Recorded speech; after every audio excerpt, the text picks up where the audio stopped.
días, Teodoro. ¿Qué tal? Buenos días. Gracias por hacernos la entrevista. Nada, encantado, ¿De por tú supuesto. o de usted? Yo creo que de tú, ¿no? Ya no sois alumnas mías y por tanto, o ya no eres, en este caso, que estás haciendo una entrevista, y por tanto yo creo que ya como colegas en potencia, de tú. Vale. Bueno, ¿trabajas para El País? Trabajo para El País. ¿Colaboras en la SER? ¿Ser? ¿Te he visto escribir en el Diario de Sevilla? También escribo en el Diario de Sevilla. Y tienes un programa en 7TV Málaga, que es la luz de la ciudad. Y tengo un programa. Correcto. Creo que sí, que es casi todo. ¿De dónde sacas tanto tiempo? Bueno, no es mala pregunta, porque quizás la respuesta es estoy dispuesto a sacrificar tiempo hasta ese punto. Es decir, realmente cada vez siento que estoy llegando a un punto en que tengo que parar y sobre todo me doy cuenta de que me estoy quedando sin tiempo libre. Ya tengo que leer de madrugada, tengo que buscar, en fin, los fines de semana ahora aprecio algo más el descanso también en ese sentido, pero sobre todo me doy cuenta de que me estoy quedando con el tiempo muy asfixiado. Y también tiene que ver con el deterioro de nuestra profesión, ¿sabes? Porque hace unos años con una columna en un buen grupo vivía razonablemente bien, ¿no? Y una colaboración en la radio a lo mejor, pero ahora cada vez vivimos peor. Y además de todo eso, también eres profesor de periodismo en la Universidad de Málaga. Y eso es muy importante para mí, ser además profesor de periodismo, sí. Pues dejando un poco al lado la teoría, ¿qué es el periodismo?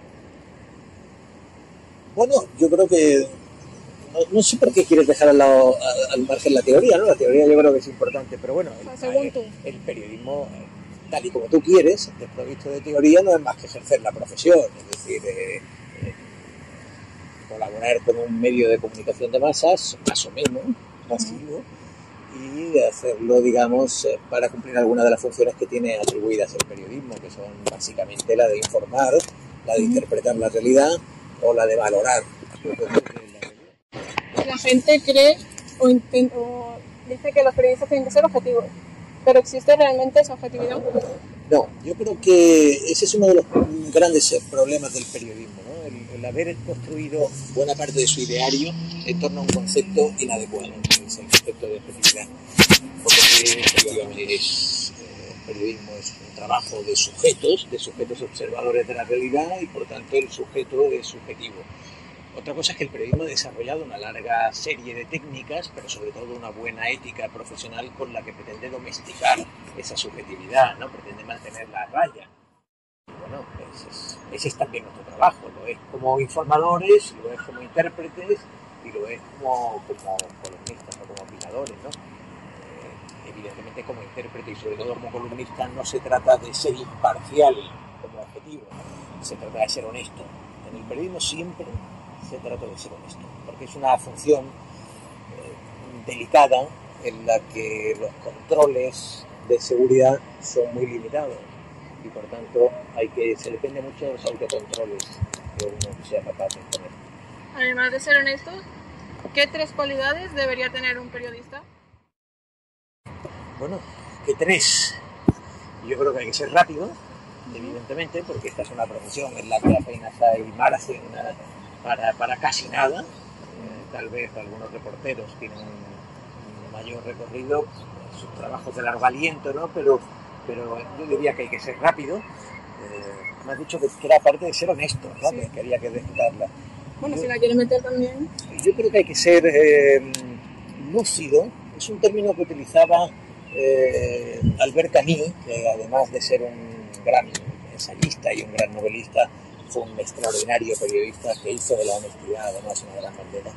Y él defendía la mirada lúcida, es decir, el periodista es alguien que tiene que saber mirar y tiene que en su mirada tiene que ser capaz de revelar mucha realidad, ¿no?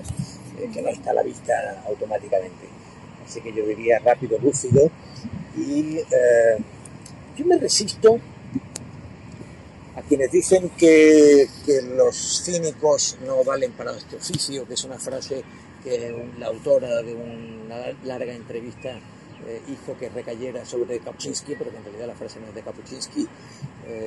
Yo creo que un cierto cinismo sí que sirve para este oficio. pero yo creo que hay que ser un liberal. Es decir, alguien que crea mucho en la libertad y que crea en la libertad de cada individuo, empezando por la suya, pero también en la de todos los demás individuos. Es decir, sin, por supuesto, la petulancia, pero sin esa especie de soberbia que en muchos sentidos ha tenido esta profesión, ¿no? De pensar que, como tenemos una función que nos coloca o decide la melé, ¿no? Por encima un poco de la realidad, pues que nosotros estamos por encima, y no es verdad. Nosotros deberíamos de ser representantes muy conspicuos de la protesta. Hablando de eso de estar por encima, ¿consideras que el periodismo sigue siendo el cuarto poder? Bueno, quizás sea el cuarto poder en la medida en que ningún otro lo haya reemplazado, pero desde luego no es el cuarto poder que era en el siglo XX, ni siquiera en el siglo XIX, cuando ya arranca esa idea, ¿no? En el Parlamento británico, en la que se asocia, digamos. En realidad, el propio Burke y quienes utilizaron al principio esa frase, lo hacían ya con una idea muy clara de que, aunque se hablaba de cuarto poder, en realidad el periodismo nunca fue el cuarto poder del Estado junto al Ejecutivo, el Legislativo y el Judicial, sino que desde el principio se entendió que tenía una naturaleza de contrapoder. Es decir, que era dentro de ese sistema de equilibrios que deben de tener las buenas democracias sanas, el periodismo debía de ser uno de esos contrapesos fundamentales que digamos, utilizara su influencia, su capacidad de proyección social para que los poderes, político, económico y cualquier otro, que también, claro, digamos, sintieran que no podían actuar con arbitrariedad, ¿no? Sino que tenían que atenerse a las reglas del juego porque estaban sometidos al escrutinio de la sociedad. Entonces, en ese sentido, desde luego el periodismo, que fue un gran poder en el siglo XX, ha perdido mucho de esto. Lo ha perdido por razones obvias. Lo ha perdido en la medida en que el periódico de papel, que entonces era un tótem absolutamente fundamental, ha dejado de serlo. En el mundo digital, en el mundo de Internet, los periódicos siguen siendo actores con protagonismo y con importancia, pero han aparecido otros muchos actores y sobre todo ha aparecido uno que digamos, tiene mucho más relieve a la hora de la difusión de ideas e incluso de la difusión de noticias, aunque no elaboradas allí, que son las redes sociales, ¿no? En particular Facebook, Twitter, Instagram, que son muy utilizadas por los periodistas y por el entorno, digamos, de la información. Entonces, en ese sentido, el periodismo ha perdido mucho. Ten en cuenta que en el siglo XX el periodismo realmente era quien dominaba la agenda, ¿no? La opinión pública y la opinión publicada eran muy paralelas. Hoy la opinión pública está muy desconectada de la opinión publicada porque las redes sociales contribuyen mucho a alimentar esa opinión. Has hablado de las redes sociales. ¿Cómo crees que ha cambiado eso el ejercicio del periodismo? Bueno, ha cambiado extraordinariamente en varios planos, ¿no? El primero, en el de que los periódicos, o los medios informativos convencionales hayan dejado de ser los grandes escaparates de la información, porque esta se reproduce y se multiplica a través de las redes sociales y por tanto muchísimos lectores consumen información, pero consumen información no directamente encontrada en el periódico, sino prescrita por alguien a través de las redes. Al no estar, digamos, al no ser consumida directamente en el propio medio, no se consume jerarquizada, es decir, pierde ese valor de saber si el medio consideraba que era una noticia más o menos importante. La consume si te despierta curiosidad, es que atrae, y a menudo utilizando técnicas de clickbaiting, esto se adultera extraordinariamente. Entonces, bueno, en ese sentido ya han contribuido mucho. Pero lo cierto es que hay otros aspectos, ¿no? Por ejemplo, los periodistas captamos mucho las tendencias, los llamados trending topics, a través de las redes, digamos que tiene una influencia importantísima. ¿Y tú cómo las utilizas? ¿A quién sigues? Pues mira, yo debo seguir a 1 millar de personas aproximadamente en Twitter. Yo Facebook, he llegado este año muy recientemente a Facebook, pero todavía no he interactuado nunca allí. Es decir, proyecto allí mis trabajos periodísticos, pero lo cierto es que no interactúo y te confesaré que no interactúo porque no sé. Realmente me abrieron la cuenta y me dijeron, úsala, es importante, pero no he llegado ni siquiera a agradecer la gente que me hace un comentario tal, porque es que estoy por recibir todavía un pequeño cursito sobre cómo hacerlo. He utilizado mucho Twitter, que es una red que está especialmente descrita como red de periodistas, porque es muy rápida y nos permite visualizar todo a mucha velocidad, ¿no? Más desprovisto de matices personales y más estrictamente profesional. Sé que hay mucha gente que utiliza Instagram también como escaparate personal, como escaparate de marca personal. Yo estos días me he enterado que tengo abierta una cuenta y no sé cómo. No lo he utilizado nunca, ni siquiera para compartir un trabajo mío, no lo he utilizado nunca, pero he debido de abrirme en alguna gestión de las propias redes que me ofrecerían la posibilidad, y no sé cómo, pero debí de abrirme una cuenta, así que lo tengo, pero nunca lo he usado. Ya te digo, yo uso Twitter, a donde me recomendaron ir hace unos pocos años, estaba yo todavía en Vocento y desde el propio grupo me recomendaron no dejar de estar allí. Y empecé tanteando aquello con una cierta curiosidad, luego tuve un periodo de gran entusiasmo, diría de mucha confianza en lo que podía hacer Twitter, y ahora estoy en una fase de mayor escepticismo, ¿no? De pensar que Twitter tiene valor, pero también genera muchos problemas. Con esos problemas, el principal son las fake news. Bueno, yo creo que primero las fake news, por supuesto, es lo más importante a gran escala. Es decir, si pensamos en cómo se han adulterado procesos electorales como el de la elección de Donald Trump o el Brexit o incluso el propio referéndum en Cataluña, pues sí, debería de preocuparnos y mucho. No solo se trata de eso, es decir, que las fake news son importantes, pero sobre todo, ¿sabes qué ocurre con Twitter, por ejemplo? Tienes una confusión, la confusión típica de las burbujas.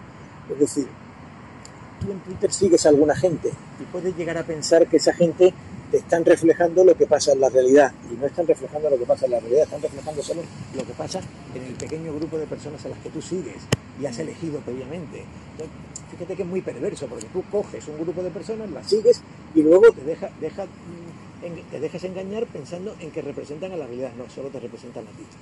Y por tanto creer que quienes has elegido tú y te representan a ti a la vez son un buen espejo de la gente, pues es un gran error. Un error además que alimenta muchas confusiones. Todos los periodistas, yo creo que en Twitter hemos pagado la novatada de creer eso, y espero que estemos en general corrigiéndolo. Eso es algo en lo que también nos perjudican o nos confunden las redes sociales, pero hay más, ¿no? Tiene mucho que ver también con el formato intelectual, ¿no? Es decir, los 140 caracteres, si el periodismo ya siempre se hizo bajo el paradigma de la brevedad y de la intensidad, reducir a veces nuestros relatos a 140 caracteres o a 240 o 280, en fin.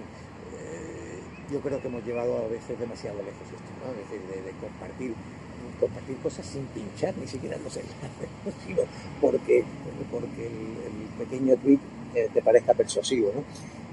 En fin, tienen cosas muy buenas las redes, pero ya ves que también entiendo que tienen un montón si no de patologías, que seguramente algunas abiertamente son cosas patológicas, sí de distorsiones.